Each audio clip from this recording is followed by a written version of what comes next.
ต้นนี้ก็มาเหมือนกันนะครับมาทุกต้นนะครับมาแล้วนะครับมาแล้วฟอร์มตาเข้ามาแล้วนะครับเนี่ยข้างบนมา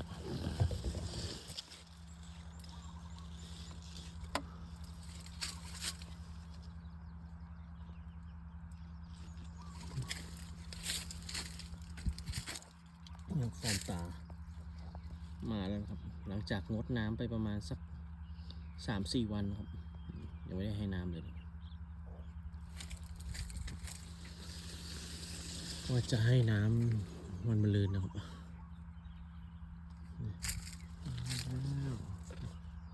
เหยียดตีนหนูมาเลยช่วงก่อนให้น้ำเยอะนะครับเ